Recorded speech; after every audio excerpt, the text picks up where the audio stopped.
ఇకపోతే ఆర్ఎస్ ప్రవీణ్ కుమార్ ఒక సంచలన ట్వీట్ పెట్టిండు. కొంతమంది కౌంటర్ ఇస్తున్నట్టుగానే ట్వీట్ ఉన్న చూస్తే ఒకసారి కనుక, దేశంలో రాజ్యాంగానికి లౌకికత్వానికి పొంచి ఉన్న పెను ముప్పును దృష్టిలో ఉంచుకొని బహుజన సాధికారత రక్షణ భవిష్యత్తే లక్ష్యంగా తెలంగాణ రాష్ట్ర ప్రయోజనాలను కాపాడుకోవడం కోసం రాబోయే పార్లమెంట్ ఎన్నికల్లో బీఎస్పీ మరియు బీఆర్ఎస్ తెలంగాణలో కలిసి పనిచేయాలని నిర్ణయించుకున్నారు. దేనికోసం కూడా చూడుర్రి, రాజ్యాంగానికి పొంచి ఉన్న పెను ముప్పును దృష్టిలో ఉంచుకొని, రాజ్యాంగానికి పొంచి ఉన్న పెను దృష్టిలో ఉంచుకొని, ముప్పును దృష్టిలో ఉంచుకొని మరి రాజ్యాంగాన్ని మార్చాలని మొట్టమొదటిగా లేవనెత్తినటువంటి అంశం లేవనెత్తింది ఎవరయ్యా అంటే ఎవరు?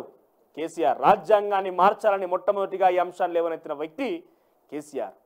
మరి రాజ్యాంగాన్ని మార్చాలన్న వ్యక్తి పక్కన కూర్చొని ఈ పెను ముప్పును దృష్టిలో ఉంచుకొని ఇక్కడ బహుజన సాధికారత రక్షణే భవిష్యత్తు లక్ష్యంగా, బహుజన సాధికారత బీఆర్ఎస్ పార్టీలో ఏం జరిగిందో ఆర్ఎస్ ప్రవీణ్ కుమార్ గారికి పూర్తిగా కూలంకషంగా తెలుసు. ఏ పేరిట గొర్రెలు బర్రెలు ఇచ్చి ఆగం పట్టించారు. గతంలో ఆర్ఎస్ ప్రవీణ్ కుమారే కదా మా బహుజనుల గొర్రెలు ఇస్తారు, మా బహుజనుల బర్రు గొర్రెలు ఇచ్చి మమ్మల్ని ఆ పని పొమ్మంటారా, మీరు ఆడ కూర్చొని పీఠాల మీద కూర్చుండి అధికారాన్ని ఏమంటారు పరిపాలిస్తారా, ఇదేనా మీ పద్ధతి అని చెప్పి గతంలో విభేదించినటువంటి ఆర్ఎస్ ప్రవీణ్ కుమార్ ఇక్కడ ఏమంటాడు, బహుజన సాధికారత లక్ష్యంగా, బహుజన సాధికారత రక్షణ భవిష్యత్తే లక్ష్యంగా తెలంగాణ రాష్ట్ర ప్రయోజనాలను కాపాడడం కోసం రాబోయే తెలంగాణ ఆగమైందే మీ ప్రభుత్వాలను విభేదించినటువంటి ఆర్ఎస్ ప్రవీణ్ కుమార్ ఈరోజు తెలంగాణ ప్రయోజనాలను కాపాడడం కోసం రాబోయే పార్లమెంట్ ఎన్నికల్లో బీఆర్ఎస్ మరియు బీఎస్పీ కలిసి పనిచేయాలని నిర్ణయించుకున్నవి. ఇక మీరే మీ యొక్క గతంలో మీరు విభేదించినటువంటి వీడియోలని వీటిని ప్రస్తుతం ఒకసారి పక్కన పెట్టుకొని చూడండి సార్. గతంలో ట్వీట్ ఇవన్నీ కూడా ఎంత వ్యత్యాసం ఉన్నది అప్పటికి ఇప్పటికీ. ఏ రకంగా కొన్ని వేల కోట్ల జనం మొత్తం కూడా ఒక ఐకాన్గా చూసి ఆర్ఎస్ ప్రవీణ్ కుమార్ని, ఆర్ఎస్ ప్రవీణ్ కుమార్ ఒక ఐకాన్గా చూసారు. ఆయనకి అధికారం ఉన్నా లేకపోయినా గతంలో నేనే తొలివెలి వేదికగా మనకు వాళ్ళకి అధికారం వద్దు, ఒక 4 సీట్లు అని చెప్పి వేడుకున్నాం. ఒక 4 సీట్లు, ఓ 4 సీట్లు 5 సీట్లు ఆర్ఎస్ ప్రవీణ్ కుమార్ లాంటి ఒక వ్యక్తిని అసెంబ్లీకి పంపిద్దామని చెప్పి వేడుకున్నాం.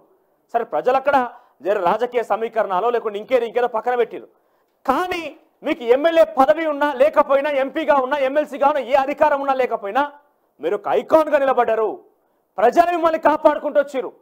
ప్రజలే ఒక నాయకుడిగా అది తక్కువ సమయంలోనే ఒక రాజకీయ నాయకుడిగా తమ వారధిగా తమకున్నటువంటి ఒక ఆశా ద్వీపంగా కనబడే రకంగా మిమ్మల్ని కీర్తి ప్రతిష్టలతోని ఒక మిమ్మల్ని కొనియాడిర్రు, మిమ్మల్ని గౌరవించారు.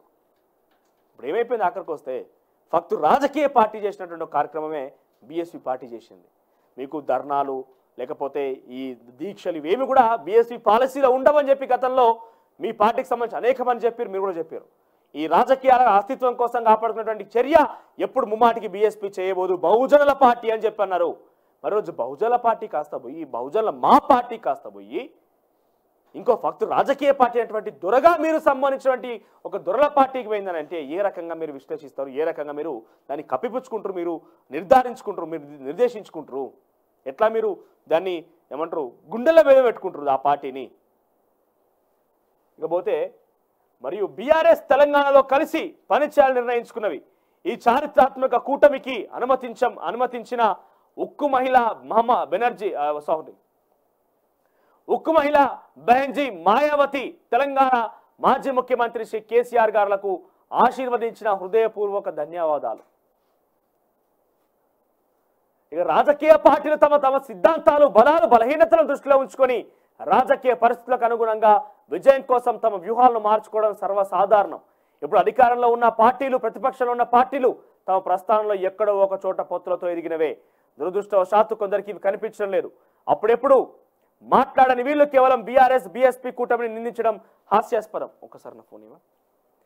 ఇక ఎన్నికల్లో పట్టుమని 10 ఓట్లు రాని వాళ్ళు అంబేద్కర్, పూలే, కాంశీరాముల ఫోటోలు పెట్టుకొని ప్రజల దగ్గరికి వెళ్లే ధైర్యం లేని వాళ్ళ కోసం పోరాటం చేయలేని పిరికి పందలు ఈ నిర్ణయాన్ని విమర్శించే అర్హత లేరు.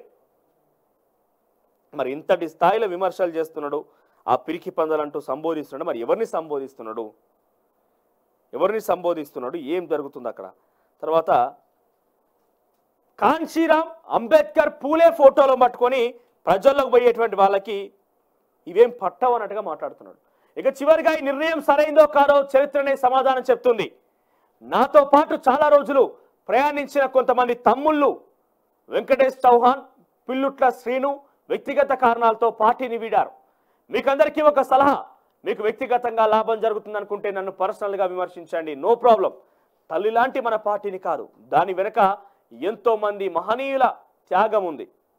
ఇక నేను మాత్రం మిమ్మల్ని నిందించలేను, మీ నిస్సహాయతను అర్థం చేసుకోగలను. మీరు నాతో పంచుకున్న అనేక విషయాలను నా గుండెల్లోనే దాచుకుంటా.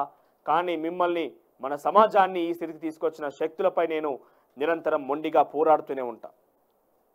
ఎవరైతే ఇటీవల కాలంలో ఇక్కడ వెంకటేష్ చౌహాన్ ఆయనతో మనం మాట్లాడినాం, ఆయన తర్వాత పిల్లుట్ల శ్రీలందరూ కూడా రాజీనామా చేసి బయటికి వస్తూ విభేదిస్తున్నారు బీఎస్పీ ఆర్ఎస్పీని. సో వాళ్ళ యొక్క నిస్సహాయత నేను గుర్తిస్తున్నా. మీరు వ్యక్తిగతంగా పర్సనల్గా నన్ను ఏమన్నా పర్లేదు, కానీ పార్టీని మాత్రం ఏమనొద్దు. ఎందుకంటే అది ఒక ఐకాన్ లాగా నిలిచిపోయింది, పార్టీని బతకనివ్వండి అన్నట్టుగా ఒక రకంగా మాట్లాడడం జరిగింది. కొంతమందికి హెచ్చరికలు, తర్వాత కొంతమందికి సలహాలు, సూచనల రకంగానే ట్వీట్ కనబడుతున్నది. మరి ఇక్కడ అంబేద్కర్, పూలే, కాన్షీరామ్ల ఫోటోలు పెట్టుకొని ప్రజల దగ్గరికి వెళ్ళే ధైర్యం లేని వ్యక్తులు కూడా ఈరోజు మాట్లాడుతుంటే, మరి ఈ వ్యక్తులు ఎవరు ఉద్దేశించి ఈ యొక్క ట్వీట్ పెట్టడం జరిగింది? వాళ్ళ కోసం పోరాటం చేయలేని పిరికి పందాలంటూ కూడా మాట్లాడిండు. మరి ఎవరు ఉద్దేశించి ట్వీట్ పెట్టిండు, ఎట్లా, ఏంది? పెద్ద ఎత్తున చర్చ కొనసాగుతుంది. ఏమైనా బీఎస్పీ బీఆర్ఎస్ పొత్తు అనేది ప్రజలు, ముఖ్యంగా బహుజనులు జీర్ణించుకునే అంశంగా మారిపోయింది. చూద్దాం ఇక